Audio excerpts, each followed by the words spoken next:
Sustainability ini eh, permasalahan lingkungan iya, permasalahan sosial iya. Disiplin mendorong atau bukan mendorong, mengharuskan gitu orang-orang akademik ini untuk berdialog langsung dengan society, masyarakatnya. Orang-orang akademik ini untuk berdialog langsung dengan society, masyarakatnya, untuk memecahkan soal. Jadi kadang scientific framework jadi nggak sepenuhnya bisa dipakai. Ya.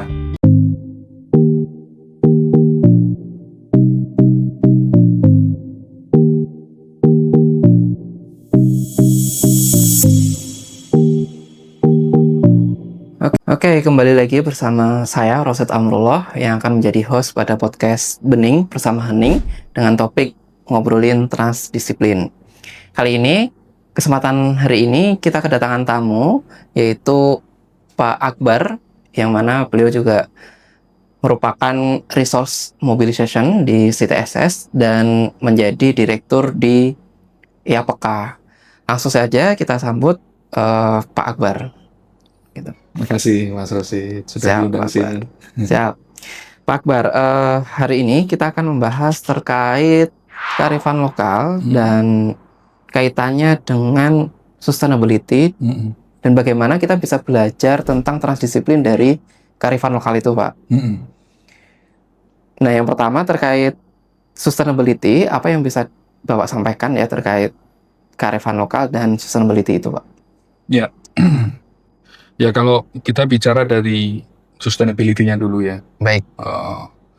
Ada pendapat umum gitu ya, dan ini mungkin sudah disepakati sejak jauh hari yang lalu dalam beberapa konvensi internasional yang berhubungan dengan sustainability. Intinya adalah bagaimana kita bisa memanfaatkan sumber daya alam, tetapi memungkinkan generasi selanjutnya untuk masih bisa memanfaatkan sumber daya alam ini. Nah, berangkat dari situ, kemudian kita lihat praktik-praktik tradisionalnya seperti apa gitu ya. Karena banyak ragamnya juga, tapi kita coba lihat ke praktik-praktik tradisional tadi, pengetahuan tradisional dan sejenisnya yang berhubungan dengan pemanfaatan sumber daya alam. Karena sebetulnya ada praktik tradisional lain kan yang mengatur tentang kehidupan. Betul sekali. Ya kan, dengan urusan-urusan sosial yang mungkin agak berjarak dari pemanfaatan sumber daya alam. Nah, kita fokus yang ke situ sekarang. Nah, kalau kita perhatikan praktik-praktik tadi ya, kita bisa bilang lubuk larangan, sasi, manee, seke, horok, gitu ya, kemudian subak, itu urusannya dengan resource gitu. Mereka fokus kepada sumber daya alam tertentu yang ingin mereka manfaatkan untuk menopang masyarakatnya gitu ya, dan itu harus bisa dimanfaatkan terus gitu. Nah, biasanya praktik-praktik ini dasarnya adalah pengamatan yang panjang dari leluhur-leluhur kita, yang kemudian dilihat, oh polanya seperti ini, gitu. Dan kemudian ini bisa dipakai untuk memastikan bahwa sumber daya yang mereka mau pakai atau manfaatkan itu bertahan terus, gitu. Jadi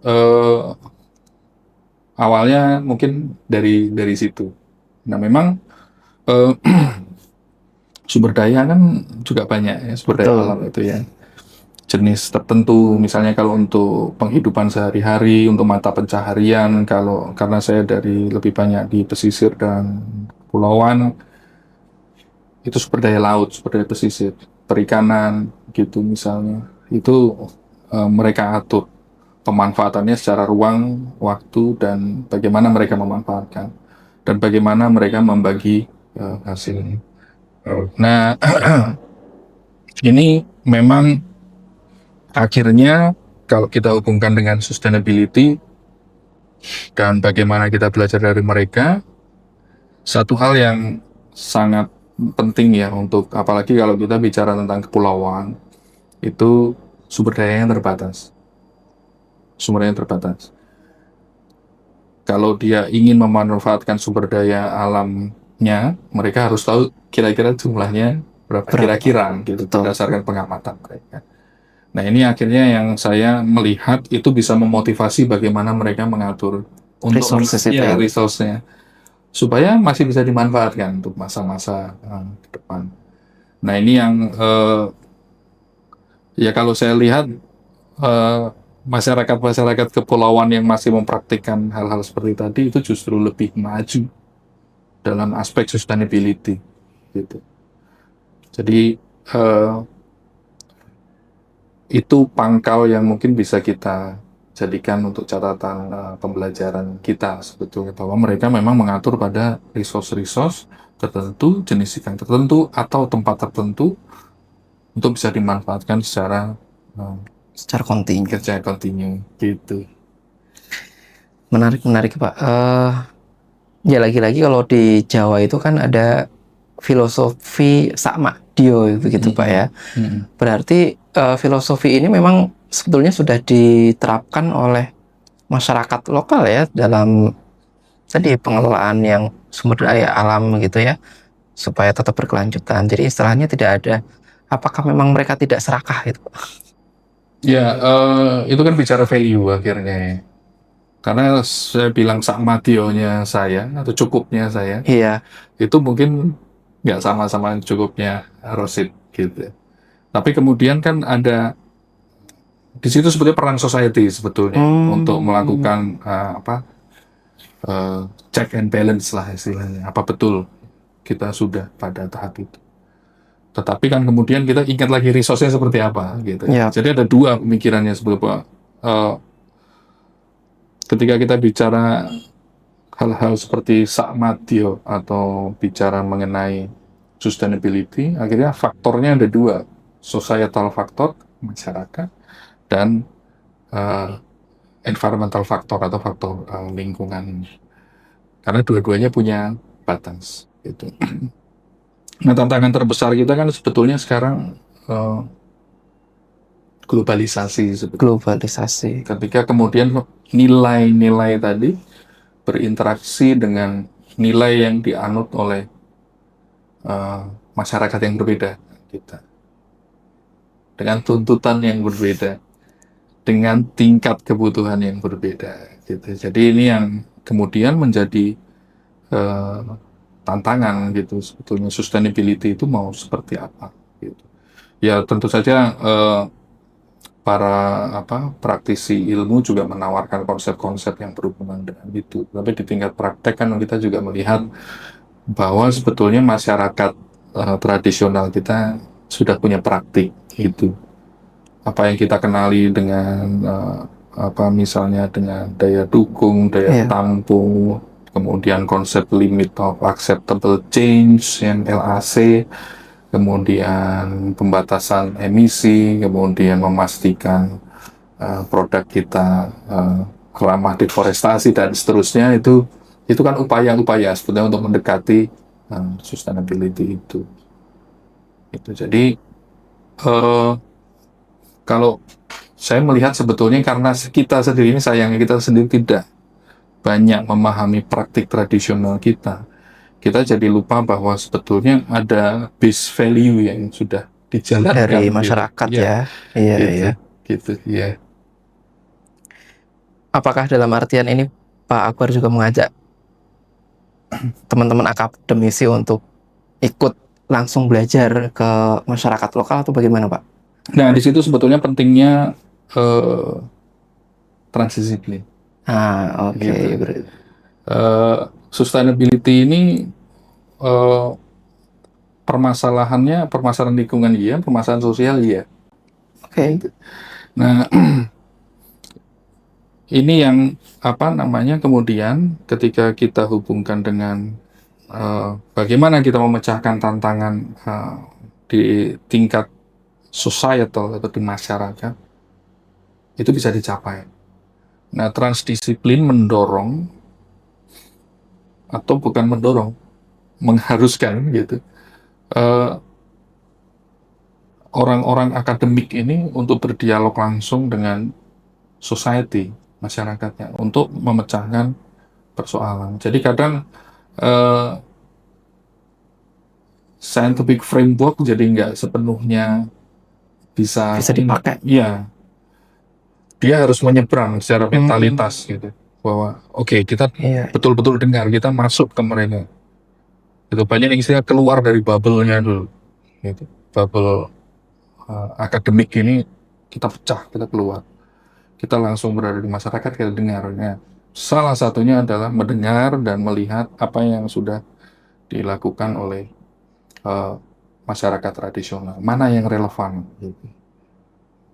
Berarti dalam arti lain, ketika ke masyarakat itu semua titel akademis itu kita lepas dulu Pak ya. Ya sebaiknya gitu, karena itu akan membuat kita menjadi, kalau saya ya, Iya. gitu ya, kita jadi humble gitu, dan mau mendengar langsung, duduk sama rata, sama rasa dengan mereka gitu. Kalau saya menempatkan mereka sebagai sumber pembelajaran. Sebagai sumber pembelajarannya, bukan sebagai objek ya Pak ya.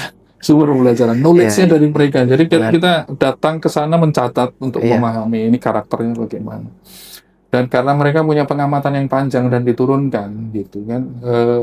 Jadi eh, pengamatannya kan panjang gitu. Jadi kalau kita istilahkan size of sampel-nya itu besar Iya. gitu. Gitu. Betul. Jadi kita bisa menangkap banyak kompleksitas di situ. Salah satu PR besar untuk mencapai sustainability adalah kita harus pahami bahwa sustainability itu kompleks. Gitu. Dan masyarakat sebetulnya tanpa menyadari sudah melakukan kompleksitas itu Pak ya. Iya, kan mereka harus melihat berbagai faktor kan. Kalau Iya. kita ambil contoh misalnya, kita ambil contoh bagaimana misalnya orang rote misalnya mendesain perangkap ikannya. Iya. Itu kan dia harus memperhatikan pasang surut, kemudian Oke. pola arus laut, ikannya cocok atau tidak, dan seterusnya. Gitu. Cara nangkapnya bagaimana? Gitu. Jadi banyak faktor dia pertimbangkan. Ngambilnya seberapa, kapan saja. Itu kan artinya dia sudah punya pengamatan panjang gitu. Mungkin di masa lalu mereka juga, ini belum terbukti, ini asumsi pribadi saya, terutama di masyarakat kepulauan, mungkin dulu pernah mengalami kolaps mungkin. Sumber Kolaps daya, dalam artian sumber mereka dayanya gitu. Karena satu dan lain hal, ya, sumber dayanya habis atau sangat tipis sehingga itu mengancam apa, kesejahteraan sosial mereka. Jadi akhirnya mereka bisa melihat, oh berdasarkan pengamatan panjang kita, hal ini perlu dilakukan. Nah ini kan inovasi. Iya, betul, Gitu. betul. Ini inovasi kalau kita lihat dari sudut pandang mereka. Gitu. Menarik Pak. Apakah memang jadi terkait lagi-lagi kembali ke transdisiplin begitu Pak ya. Nah, pembelajaran seperti apa nih untuk bagi yang bisa diambil untuk akademisi begitu? Yang di dalam dunia akademik sendiri kan sebetulnya banyak cara pandangnya. Artinya juga beragam. Gitu. Nah, yang penting di sini sebetulnya adalah kalau saya, ini kembali ke saya lagi, yang saya lakukan adalah bagaimana kita bisa menangkap esensi yang mereka masyarakat lakukan gitu. Kadang satu cabang ilmu nggak cukup. Oke. Dan itu hampir bisa dipastikan itu kalau kita mau ngamati fenomena seperti apa namanya, praktik atau pengetahuan tradisional, kita perlu banyak kacamata gitu. Berarti dalam artian ketika mau ke lapang itu nggak boleh satu akademisi dengan satu bidang ilmu saja Pak ya? Kalau kita ingin Kalau mau, mempraktikkan iya. transdisciplinarity, kita ingin memecahkan tantangan keberlanjutan, satu kacamata sains nggak cukup. Kita ambil contoh tadi ya, Iya. kita bagaimana melihat orang rote membuat perangkap ikan yang menurut saya canggih sekali, dan itu diturunkan sampai 6 generasi, artinya masih dipakai dan efektif kan gitu.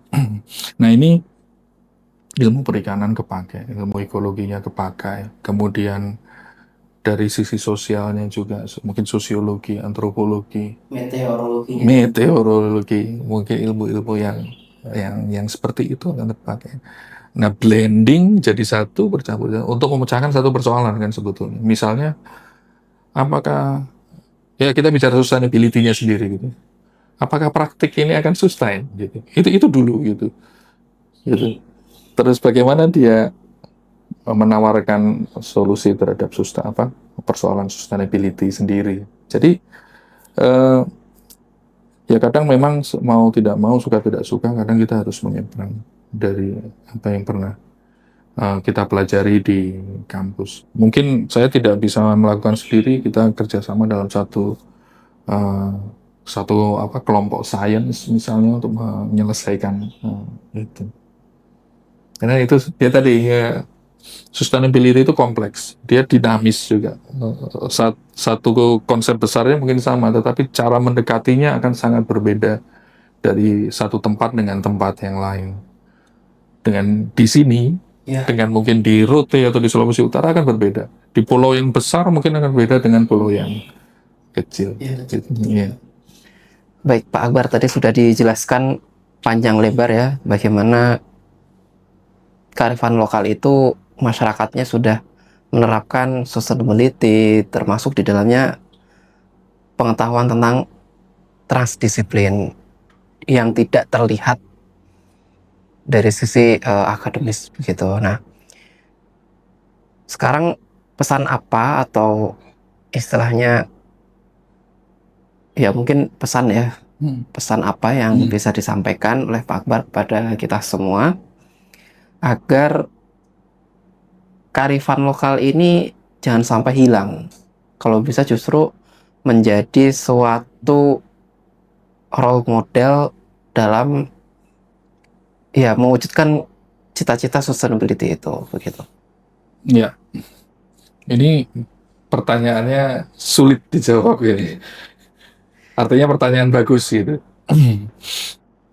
Yang tentunya kita kembali lagi bahwa keberlanjutan itu didekati dari banyak aspek gitu. Kita berupaya memecahkan tantangan sustainability itu tidak bisa hanya berangkat dari tanda kutip hard science gitu. Tapi kita belajar dari praktik-praktik apa yang sudah berhasil dan kenapa itu berhasil. Nah, pengetahuan tradisional, praktik tradisional adalah salah satu sumbernya. Dan buat saya itu sumber penting. Karena dia sudah dilaksanakan selama banyak generasi. Artinya itu berhasil. Berhasil, betul. Dan punya dampak positif buat masyarakat yang melaksanakan. Termasuk keberlanjutan ya Pak ya? Iya, itu artinya berlanjut. Walaupun kemudian mereka juga menghadapi tantangan-tantangan dalam pergeseran kondisi masyarakat kita sekarang, kemudian alamnya juga berubah karena climate change gitu kan. Tapi kalau ditanya, pengetahuan tradisional adalah sumber pembelajaran penting untuk kita dalam mencapai sustainability, untuk mencapai keberlanjutan. Karena memang ini permasalahan kompleks, jadi tidak bisa juga hanya bersumber pada pengetahuan tradisional, tapi kita memerlukan jenis pengetahuan yang lain dan sains yang lain. Tapi saya percaya bahwa pembelajaran penting itu salah satunya adalah dari pengetahuan tradisional. Artinya jangan sampai hilang. Gimana? Ya kita abadikan dalam bentuk studi, kajian, report, atau mungkin yang senang foto ya foto, yang senang video ya video. Tangkap itu sebelum hilang. Karena masyarakat berubah, alamnya berubah, yang itu semua membuat tantangan baru buat pengetahuan tradisional untuk bisa lebih sustain. Artinya kita belajar dari mereka untuk sustainability, tapi kita juga punya kewajiban juga untuk memastikan bahwa pengetahuan ini tetap bisa terjaga. tetap terjaga. Mungkin itu yang bisa saya sampaikan. Jadi pesannya untuk kita semua, tidak hanya akademisi, praktisi, tapi kita semua yang merasa bahwa kita adalah bagian penting dari bangsa Indonesia, kita tetap perlu memperhatikan pengetahuan dan praktik tradisional. Baik, terima kasih Pak Akbar atas pesan yang disampaikan, materi yang Sama-sama. disampaikan, Iya. begitu menarik, apalagi terkait kearifan lokal yang memang belum banyak masyarakat yang menyadari hal itu. Kembali ke CTSS saat ini sedang menggalakkan bagaimana caranya agar kearifan lokal, pengetahuan lokal yang terkait dengan alam, sosial, ekonomi itu dikenalkan ke masyarakat luas. Ya, demikian para hadirin untuk episode hari ini. Stay tune di podcast Bening bersama Hening dan nantikan episode berikutnya. Terima kasih. Terima kasih Pak Akbar. Ya.